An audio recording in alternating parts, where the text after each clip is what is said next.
Just a quick friendly reminder, my fellow wanderers, be kind and be gentle with yourselves.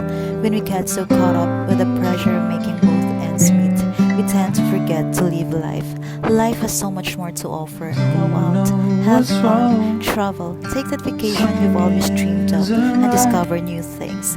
Please love yourself and take good care of your mental health.